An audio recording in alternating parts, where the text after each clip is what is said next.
Vamos a empezar la charla de hoy, que es una charla acerca del opio y la morfina, hablando del Robinson Crusoe, aquel libro de Daniel Defoe, inspirado en una historia real, la historia de un señor llamado Alexander Selkirk, que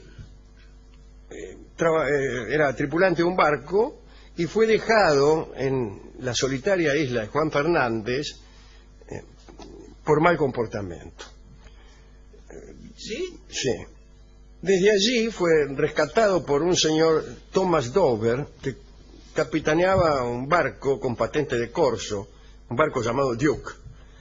Selkirk había sido castigado, insisto, y había sido dejado en aquella isla. Y en esta historia se basó Defoe para escribir el Robinson Crusoe. En 1710, Selkirk y Dover, insisto, el que lo rescató, llegaron a Londres con un cuantioso botín, ya que, como se acaba de decir, Dover era corso, era medio pirata. Y muy poco después, Selkirk vendió su historia a Daniel Defoe. Hemos contado aquí, creo que se encontraron en una taberna, etcétera, etcétera. Dover pretendía ser médico, el capitán del barco, del Duke, pero más bien era un sanador, ayuno de todo estudio. Y parece que había empezado a fabricar un medicamento nuevo, una mezcla de opio y pepacuana, que se vendió durante muchos años en frascos con el nombre de polvo de Dover. En pequeñas dosis, estos polvos curaban toda clase de dolores. Dover, entonces entusiasmado con el éxito que tenía con dolorcitos, pensó con toda audacia que si aumentaba las dosis, seguramente curaría dolores más grandes. Un pensamiento extraordinario. No, está bien, puede fallar, pero... Es un pensamiento extraordinario, no sé cómo se le pudo ocurrir. Y empezó a recetar, bueno, tómese, qué sé yo... 20 por hora. 20 por sí. hora. Los boticarios que vendían este polvo de Dover advertían a sus clientes que tomaran la precaución de hacer testamento antes de tomar aquella medicina. Cuando aparecieron las prescripciones homicidas, ya hacía, la verdad, unos 60 siglos que se usaba el opio, jugo seco de amapola, ¿no? Los sumerios ya lo conocían, los egipcios también, los árabes. De los árabes los tomaron los portugueses y los ingleses, y estos últimos, los ingleses, lo impusieron a los chinos. Los chinos fueron los últimos, por una vez, en recibir o producir masivamente el opio. Durante estos 60 siglos, el opio hizo posible y tolerable la práctica de la medicina. Era la única droga que existía capaz de suprimir el dolor y producir sueño con relativa facilidad. Pero el capitán Dover vino a poner fin a estos 60 siglos de uso del opio, al menos en Inglaterra y también en Europa. Las dosis que empleaba eran excesivas y los resultados terribles. Por otra parte, a veces el opio venía adulterado y se volvía inservible. Como consecuencia de esto, medio siglo después de la aparición de Dover, surgió una generación de médicos que había aprendido de sus maestros que era preferible olvidarse del opio. Y entonces empezaron a dejar que los pacientes gritaran antes de someterlos a un sueño dudoso. Por ahí salía de un sueño para caer en otro. Desde la antigüedad, las dosis de opio no podían precisarse. A veces, cuando era muy puro, era virulento, a veces era inoperante. La ingesta del opio era a suerte y verdad. A fines del siglo XVIII, un muchacho llamado Friedrich Serturner empezó a estudiar en la Real Farmacia de Paderborn, una pequeña ciudad alemana. Entró como ayudante de un tal Kramer. Serturner aprendió rápidamente a separar fármacos, a preparar recetas y a tipificar los artículos de la botica en largas listas con nombres latinos. En aquel sitio entregaban para el dolor un opio no muy puro, que no ayudaba a los doloridos. Kramer y su discípulo recibían quejas por los resultados nulos. «Tengo resultados nulos», gritaban los pacientes mientras se tomaban las partes doloridas. Sir Turner se puso a indagar y consiguió dar precisión a las dosis, aislando del opio puro un derivado pertinente para tomar. Lo que consiguió en verdad fue aislar del opio unos cristales contenidos dentro de la planta que provocaban un profundo sueño.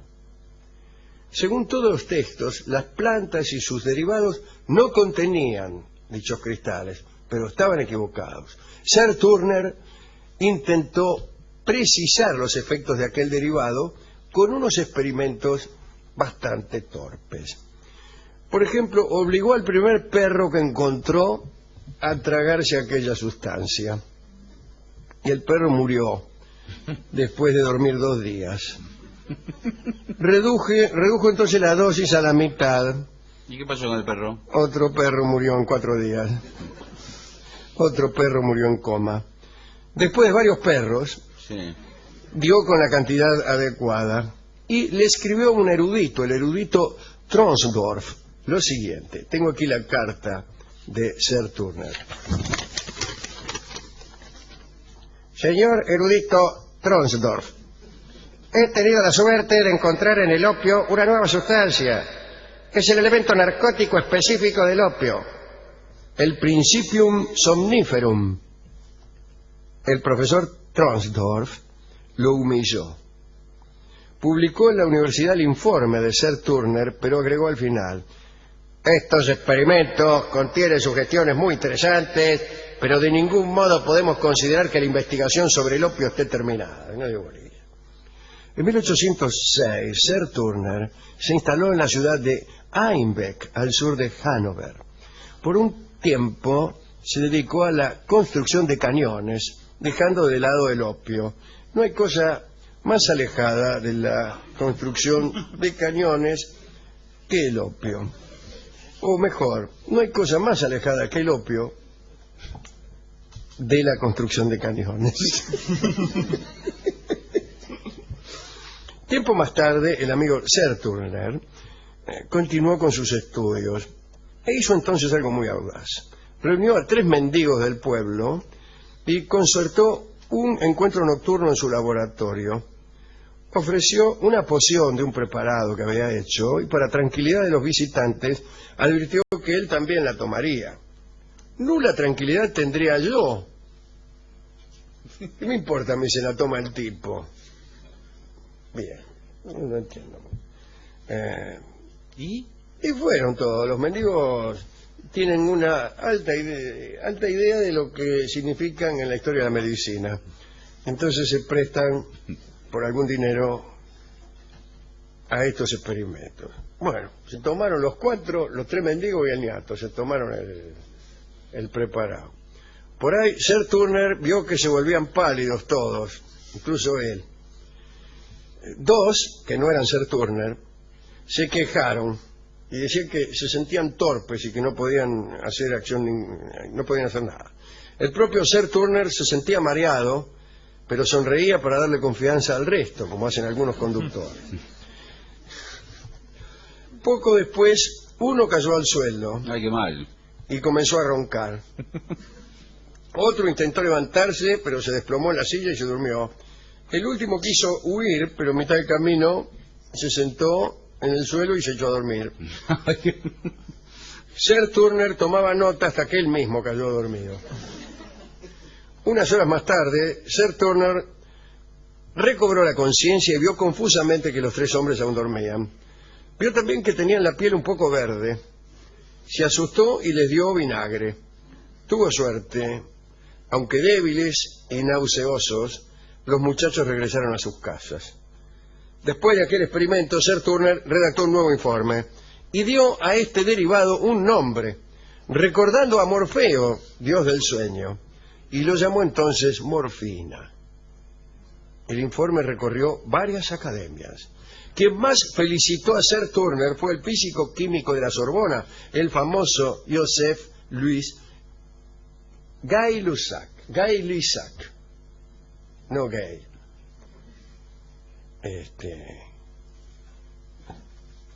Dice, Gay-Lussac recomendó a todos los científicos que leyeran aquel informe. De pronto se hizo famoso y aparecieron las disputas por las patentes del descubrimiento. Parece que Sir Turner no había tenido muchas precauciones y se arruinó la vida litigando por la patente. Los honores y el dinero le llegaron, pero tarde, después de una terrible batalla de 20 años por la precedencia, digamos. Vivió 20 años de su vida amargado, nadie lo reconocía. La morfina, que se había empezado a usar de modo muy efectivo, parecía haber existido siempre, nadie le daba bolilla. A los 57, entonces empezaba a sacar años, Sir Turner. Comenzó a sufrir terribles dolores, pero no pudo usar su propia medicina. ¿Por qué? Estaba tan débil que no podía tomarla, no le entraba. Y no existía todavía la aguja hipodérmica. Así que Sir Turner murió sin amigos y sin opio en 1741. En 1832, es muchísimo después, el doctor Alexander Wood inventó la aguja hipodérmica y comenzó a usarse la morfina inyectable. Pero el doctor Wood pagó caro este descubrimiento. Su esposa, a quien él usaba para probar la aguja, tuvo un extraño mal. Fue esta señora Wood, merced al descubrimiento de su esposo, la primera morfinómana Y que claro, adquirió el hábito inyectable y que murió por eso, ¿Y experimentaba con la mujer? ¿Todavía le inyectaba? como tantos de nosotros. Dedicamos estos a Sir Turner, a Wood y al sanguchero de la calle Gay-Lussac, que es una calle de París que une los jardines de Luxemburgo con el Panteón, y en la esquina hay un tipo que vende sándwiches de mortadela. Ah, que usted iba. Y yo iba en mi primer viaje allá cuando tenía, qué sé yo, 20 y tantos años, y después fui con mis hijos a esa misma esquina, y incluso la misma mortadela, me parece que era una mortadela letal, en la calle Gay-Lussac. Bueno, y a Daniel Defoe, al autor de Robinson Crusoe, yo leí, me parece a mí, La piedra lunar antes que el libro de Defoe, que es Robinson Crusoe. Y hay un personaje de Wilkie Collins, que es el autor de La piedra lunar, una novela policial de como 500 páginas, de las primeras que se ha escrito, si no la primera. Un personaje que se llama Betteredge, y que es un mayordomo que odiaba, mejor dicho, no que odiaba, ahí está la cosa, mirá. Betteredge, el personaje de Wilkie Collins, de La piedra lunar, cree que todo se soluciona leyendo, como si fuera la Biblia, el Robinson Crusoe. Y cada vez que hay un problema, se remite a las páginas del Robinson. Y está la respuesta ahí. Y está la respuesta ahí. Ahora, el personaje es un poco estúpido, de tal manera que el lector empieza a menospreciar al libro, al Robinson Crusoe, que era lo que quería Wilkie Collins, que en realidad odiaba a Defoe. Y yo leí mucho antes La piedra lunar que el Robinson, y lo empecé a leer con la idea que Collins me había metido en la cabeza, que era una gilada. Y me costó mucho encontrar los méritos del Robinson, ¿no? Bueno, qué cosa, ¿no? Leer un libro influido por un autor tendencioso, ¿no?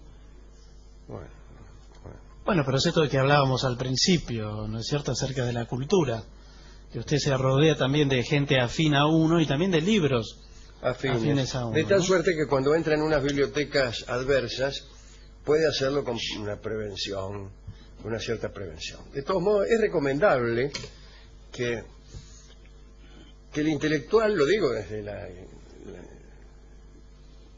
el paraíso de los indoctos, ¿no? Pero es deseable que el intelectual no incurra en la más usual de las fallas que suelen tener esas personas, que es la de buscar siempre en el propio almácigo.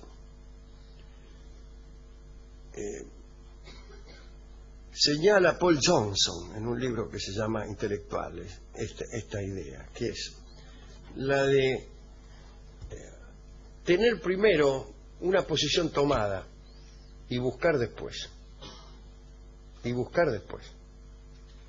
Entonces va desechando el tipo todo lo que no sirve a la posición que ya tenía tomada de la casa. Y así claro que encuentra. Usted dice, bueno, he resuelto, porque me cae simpático pensar así, que Jesucristo en realidad no fue crucificado, sino que se trasladó a Marsella y que allí se casó con María Magdalena y fundó una familia cuyo resultado ulterior fue la dinastía de los merovingios. Usted dice eso. Bueno, ahora voy a buscar algunas cosas que apoyen esta idea. Y busca y encuentra, más si usted cree que encuentra enseguida, ¿no? Por ejemplo, usted encuentra en una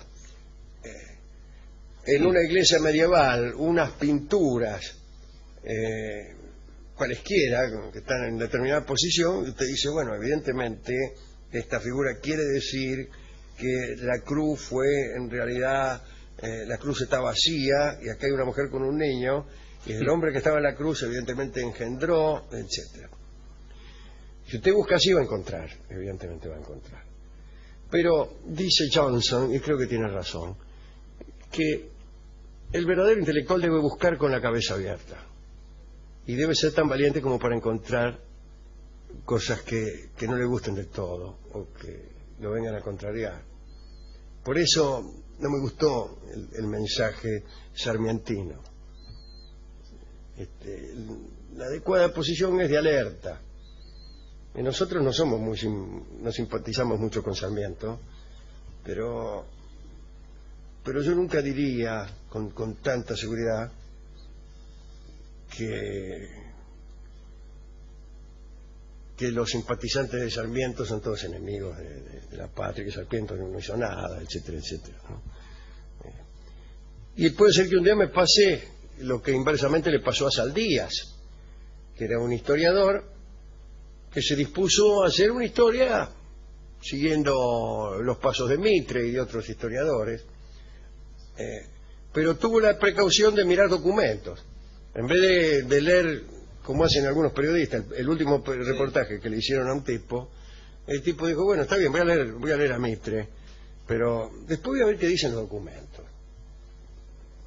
Vio que los documentos decían otra cosa y escribió Saldías una historia de la Confederación que es absolutamente opuesta a la historia de Mitre. Así que mantengamos la cabeza abierta y no instalemos el odio antes de leer a Defoe. Todo esto para decir... ¿Usted le dijo esto al discotecario? ¿Cómo? ¿Le dijo todo esto al discotecario que tenga la cabeza abierta? Le dije todo abierta? esto al discotecario que quedó un poco perplejo porque usted me empezó a hablar de opio, de morfina y terminó hablándome de sándwiches de mortadela y de Sarmiento. Usted debe estar un poco loco. Bueno, vayamos otra vez al principio, al opio que daba sueño. Bueno, dice, tome sueño de juventud y tómesela, dice. Y me dio el célebre vals Sueño de Juventud, que por lo menos tiene algo que ver con el sueño, tal como el opio, y tal como esta droga que tiene el nombre del dios del sueño, y que es la morfina. Canta Carlos Gardel esta que puede ser la mejor de sus grabaciones.